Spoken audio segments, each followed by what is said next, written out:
Dear student, आज हम unit number 2 start करेंगे आपके पेपर फर्स्ट की सॉल्यूशन। सॉल्यूशन किसको कहते हैं? आपने 11th स्टैंडर्ड में थोड़ा कुछ स्टडी कर चुके बेसिक पॉइंट्स। हम यहाँ पर कुछ डिफरेंट सॉल्यूशन की प्रॉपर्टी स्टडी करेंगे। First of all, what is solution? Okay, solution is homogeneous mixture of two or more substances. Solution क्या है? It is a homogeneous mixture of two or more substances. Homogeneous mixture of two or more substances.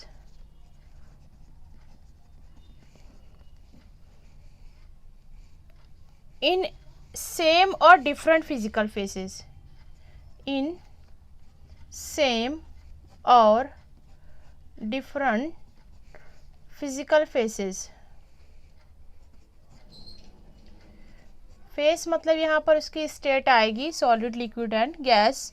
तो substance है जो भी है यहाँ पर उसको एक फेस में होमोजीनियस, जिसको हम जीन्स भी कहते हैं, दो टाइप के मिक्सचर आते हैं, होमोजीनियस एंड हेट्रोजीनियस। ठीक है, तो यहाँ पर सब्सटेंस जो भी है यहाँ पर जनरली हम लेते हैं, one is solute, another is solvent. When it mix together it give A solution. Solute जो कि स्मॉल क्वांटिटी में होता है, स्मॉलर क्वांटिटी, जबकि solvent it is a big और लार्ज क्वांटिटी। ठीक है, सॉल्यूट सॉल्वेंट इनके मिलने से मिक्सचर कई टाइप के बनते हैं, homogeneous mixture.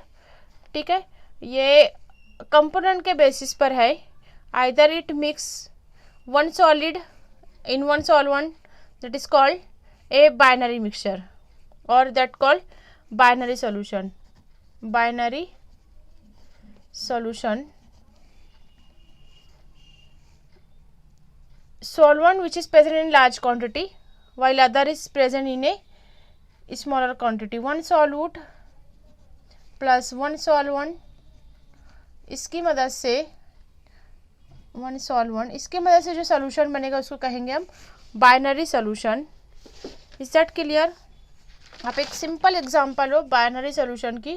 When we mix sugar in water, sugar plus water, this is a solute in minor quantity और smaller quantity, this is a solvent, it give a sugar solution, sugar solution. ठीक है, अब यहाँ पे हम face लेंगे, different physical phases. यहाँ पर ये लिक्विड फेज में लिया गया, that is in solid phase. Solution जो मिला हमको that is also a liquid phase. ठीक है, सॉल्वेंट जो भी है उसको ऊपर सॉल्यूशन का फेस डिस्क्राइब किया जाता है, मतलब वो सॉल्यूशन किस फेस में बनेगा ये कौन डिसाइड करेगा? सॉल्वेंट। ठीक है, when if water is used as a solvent, इफ water is used as a solvent, water अगर एज ए सॉल्वेंट यूज होता है तो उसको कहा जाएगा aqueous solution. The solution is called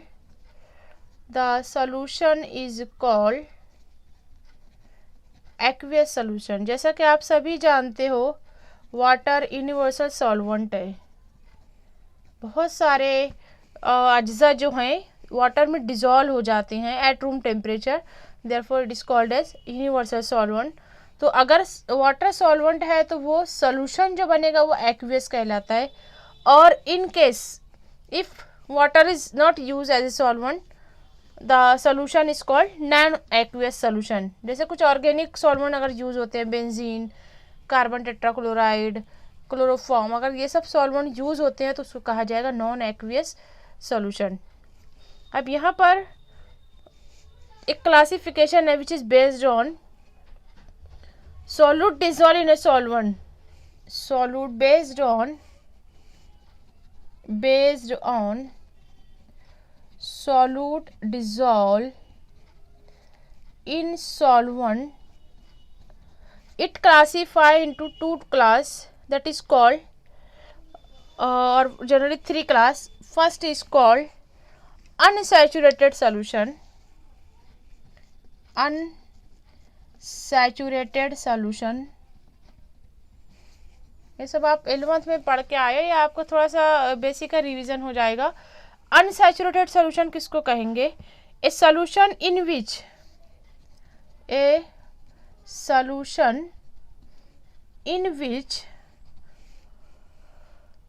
more solute can be dissolved, in which a solution in which more solute can be dissolved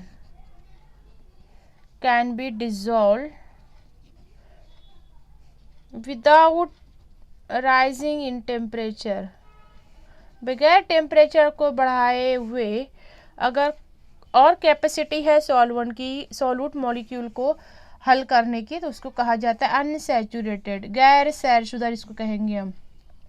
ठीक है. A solution in which more solute can be dissolve with rising in temperature, without rising in, sorry यहाँ लिखना है आपको, without rising in temperature is called unsaturated solution. Is that clear? Now second type, that is called saturated solution. सैरशुदा, गैर सैरशुदा, और saturated का मतलब होता है सैरशुदा. Saturated solution, a solution in which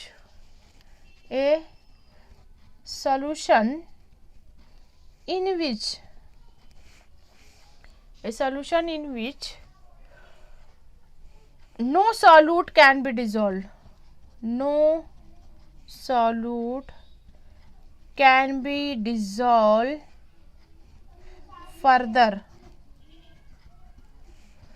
at a given temperature, at a or room temperature, at a given temperature is called saturated solution.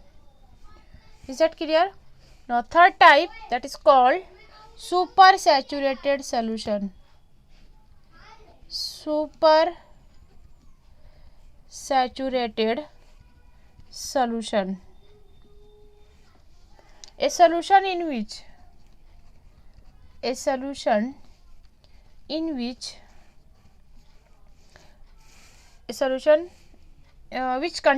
which contain more solute than that would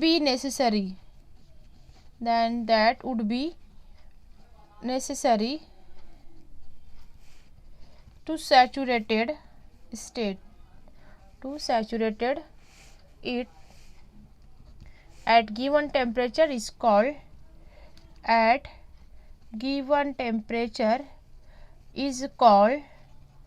super saturated solution. I hope so you understood all three terms, which is based on solute dissolve in solvent. कितना solute dissolve हो रहा है उसी quantity पे. ठीक है. आप कुछ शक्कर आप डिजोल्व कर रहे हो पानी में, 10 ग्राम डाल रहे हो 100 ml में, वो डिजोल्व हो जाएगी, दैट इज कॉल्ड अनसैचुरेटेड. 50 ग्राम डाल रहे हो 100 ml वाटर में, उसको कहेंगे हम सैचुरेटेड, फुल्ली सैचुरेटेड. ठीक है. अब उसके बाद आप 70 ग्राम डाल रहे हो पानी में, 100 ml पानी में, तो वो सुपर सैचुरेटेड कहलाएगी. ठीक है. उसकी कैपेसिटी से ज़्यादा. ठीक है. अब यहाँ पर on the basis of phases they are also classified in following class. अगला क्लासिफिकेशन है, next classification, the solution is classified on following two types of, actually it is classified in 9 types of solution. जैसे यहाँ पर हम mixture ले रहे हैं, solute plus solvent, solute plus solvent. ठीक है, अब सॉल्यूट हम 3 फेसेस में ले सकते हैं, सॉलिड, लिक्विड और गैस। सेम इसी तरह सॉल्वेंट भी हम 3 फेज में ले सकते हैं, सॉलिड, लिक्विड एंड गैस। ठीक है, अब इनके कॉम्बिनेशन से 9 तरह के सॉल्यूशन तैयार होंगे। ये हम थॉरोली स्टडी करते हैं column wise. What is the classification which based on types of solution. ठीक है, अब यहाँ पर हम लेते हैं सॉल्यूट पहले कॉलम में, सॉल्यूट। नेक्स्ट में लेंगे हम सॉल्वेंट और उसकी मदद से कैसा सॉल्यूशन बनता है। ठीक है, यहाँ पे सॉल्यूशन की फेस हम ऑब्जर्व करेंगे। ठीक है, जनरली ये सॉल्यूशन की फेस सॉल्वेंट डिसाइड करेगा। ठीक है, अगर ये लिक्विड स्टेट में है तो सॉल्यूशन लिक्विड स्टेट में होगा, ये गैस में है तो सॉल्यूशन भी गैस स्टेट में होगा। और कुछ एग्जांपल हम देखेंगे। ठीक, पहला सॉल्यूट लेंगे हम सॉलिड। अगर हम सॉलिड लेते हैं, उसको डिज़ोल्व करते हैं सॉलिड में। ठीक है, सॉलिड डिज़ोल्व इन सॉलिड। अब यहाँ पर ये सॉल्वेंट किस फेस में है, वही फेस में सॉल्यूशन भी होगा, दैट इज आल्सो सॉलिड। ठीक है, जब कुछ मेटल्स जो बनते हैं उनके अलॉयज की मिक्सिंग होती है, जैसे हमने लास्ट चैप्टर में देखा, कॉपर और जिंक अगर मिलाया जाता है तो ब्रास मेटल बनती है। It is a combination of 2 solid solution इसको कहा गया था वहाँ पे, याद है कुछ आप लोगों को। ठीक है, ये solid solution zinc plus copper ये ब्रास बनाता है। इसी तरह कुछ अमलगम बनते हैं, अगर मर्क्यूरी कॉपर के साथ मिक्स होता है, mercury is a liquid generally. ठीक है, इससे अमलगम बनेगा, उसको अमलगमेशन प्रोसेस कहा जाता है, अमलगम। ठीक है, इसी तरह अगर हाइड्रोजन गैस अगर उसको लिक्विफाई करके प्लैटिनम मेटल के साथ यूज़ किया जाता है, इसको कहा जाता है एडसॉर्प्शन प्रोसेस। ठीक है, ऐसे कुछ एग्जांपल लेते जाते हैं हम। If solute is liquid then solid solvent and the phase is solid. ठीक है, थर्ड है gaseous state, gas is solute then solvent is solid then phase is same, that is a solution phase. ये कुछ examples है for the first class. Then all 3 state में आपको solute लेना है, सॉल्वेंट की फेस सेम रखना है, तो ये आपको इस तरह यहाँ पे सॉल्यूशन मिलता है। सेकेंडली हम लेंगे नंबर 4, सॉलिड को मिक्स करेंगे अब हम लिक्विड में। ठीक है, सॉल्यूशन यहाँ पे क्या होगा, लिक्विड, जैसा कि यहाँ पे सॉल्वेंट है, सॉल्वेंट की फेस ही यहाँ पे सॉल्यूशन की फेस आएगी, सॉलिड लिक्विड। इसके आप एग्जांपल ले सकते हो, simple example, sugar plus water. अगर लिक्विड लिया जाए सॉल्यूट, उसके साथ सेम रहेगा, आपको यहाँ पे बार बार लिखने की ज़रूरत नहीं, सॉल्यूशन फेस भी सेम रहेगा। यहाँ पे आप लिक्विड सॉल्यूट के एग्जांपल ले सकते हो, इथेनॉल C2H5OH प्लस वाटर। ठीक है, 6 आपको लेना है, gas as a solvent, liquid as a solvent, sorry gas is solute solvent then solution is solvent. यहाँ पर आपको मिलेगा एक गैस को मिक्स करना है, ऑक्सीजन इन वाटर। ठीक है, अब आपको अगली फेज लेना है, दैट मीन्स एट 7 सेम रखना है आपको, solid then liquid then gas 8 9। अब यहाँ पर सॉल्वेंट क्या हो गया, यहाँ सॉलिड था यहाँ लिक्विड था, अब आपको लेना है यहाँ पर सॉल्वेंट्स आर गैसियस स्टेट। ठीक है, तो सॉल्यूशन क्या मिलेगा, जनरली ये भी गैस ही मिलेगा, गैस। ठीक है, कुछ एग्जांपल लेते हैं, सॉलिड मिक्स विद गैस, कम्फोर के एग्जांपल हो, कम्फोर सॉलिड होता है, अगर इसको नाइट्रोजन गैस के साथ मिक्स किया जाए तो इनका मिक्सचर मिलता है, सॉल्यूशन मिलता है। ठीक है, लिक्विड प्लस गैस, कुछ वाटर के ड्रॉप्स होते हैं हवा में, जिसको हम ह्यूमिडिटी कहते हैं, कोहरा जिसको कहते हैं ह्यूमिडिटी। ये क्या होती है, कुछ लिक्विड ड्रॉपलेट्स होते हैं जो कि माइनर क्वांटिटी में होते हैं और हवा में मौजूद गैसों के ज़रिए जो है वो एक मिक्सचर बनाते हैं, that is humidity. Gas plus gas, इसका सोल्यूशन भी गैस देगा। बहुत सारी गैसेस है, H2 gas plus water gas plus N2 gas.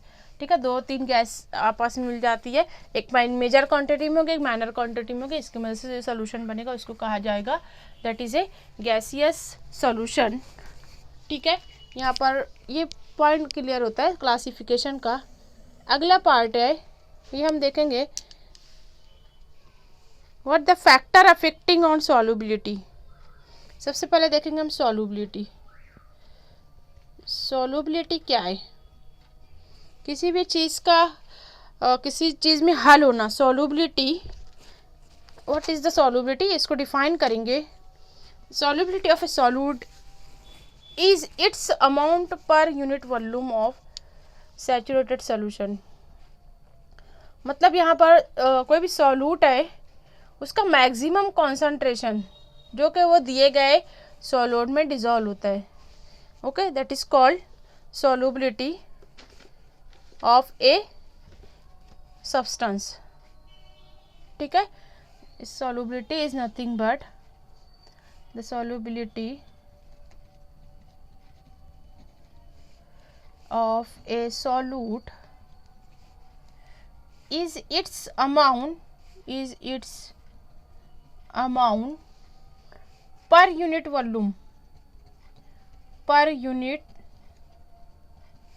volume of saturated solution at specific temperature। दिए गए टेम्परेचर पे कोई सॉल्यूट मैक्सिमम अमाउंट में डिजॉल्व होता है per unit volume of A solution, that called a solubility. Solubility के लिए कुछ फैक्टर्स हैं, वो हम देखेंगे one by one. Factors affecting on solubility.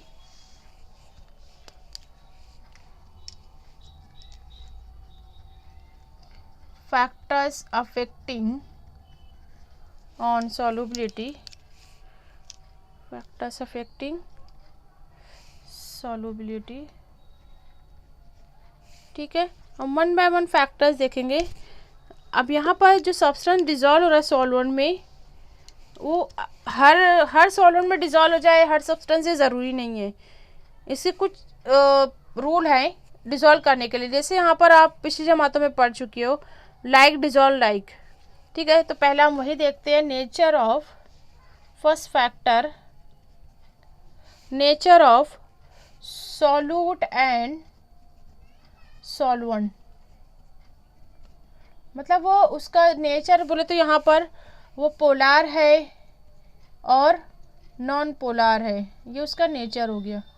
ठीक है, अगर सॉल्यूट डिजॉल्व करना है आपको, अगर वो सॉल्यूट पोलार है तो वो सिर्फ पोलार सॉल्वेंट में ही डिजॉल्व होगा।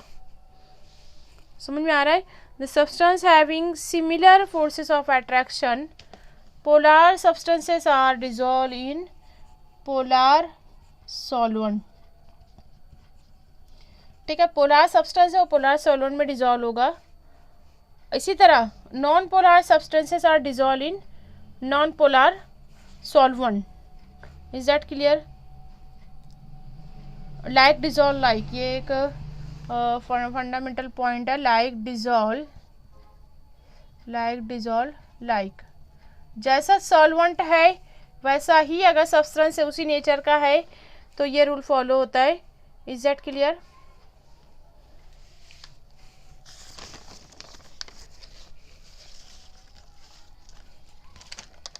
As a saturated solution contain maximum amount of solute. ठीक है, अब वो मैक्सिमम अमाउंट ऑफ सॉल्यूट क्या होगा, ड्यू टू उसको आप सुपर सैचुरेशन कह सकते हो, saturated solution. A solution containing greater than the equilibrium amount of solid. ठीक है, अब यहाँ पर हम दूसरा पॉइंट देखेंगे। इसकी कुछ नॉन पोलार के एग्जांपल आप ले सकते हो, जैसे कि मैं एग्जांपल लेती हूँ। Polar gas that is HCl, for example HCl gas है, ये डिसॉल्व होती है वाटर में। ये क्या है, लिक्विड, इसको लेंगे हम एक्वियस सोल्यूशन। तो यहाँ पर ये इसका सोल्यूशन देगी जो कि डिसॉल्व होगी। ये भी पोलार है, माइनस प्लस चार्जेस हैं, सॉरी पॉजिटिव निगेटिव। यहाँ पर हाइड्रोक्सिल और ऑक्सीजन, सॉरी इस तरह H प्लस OH माइनस, तो ये भी जो है पोलार। तो इस तरह यहाँ पर वाटर में HCl गैस डिसॉल्व होगी कम्प्लीटली। Is that clear? इसी तरह सोडियम क्लोराइड NaCl सॉल्ट है, ये सॉलिड स्टेट में ये डिसॉल्व होता है वाटर में, कंप्लीट डिसॉल्व होगा, इससे मिलेगा वाटर और NaCl। तो यहाँ पर भी सॉलिड के जो हैं दो आयंस है पॉजिटिव निगेटिव, वाटर के भी दो आयंस है H+ OH माइनस, ठीक है। तो यहाँ पर पॉजिटिव जो है हाइड्रोक्सिल के साथ मिलकर अच्छी बॉन्डिंग करेगा, that make a alkali plus NaOH+ यहाँ पर HCl, ठीक है। न्यूट्रलाइजेशन रिएक्शन में आप देख सकते हो। अब नॉन पोलर के हम एग्जांपल ले सकते हैं। Non polar cholesterol dissolve in non polar solvent like benzene, ठीक है। Non polar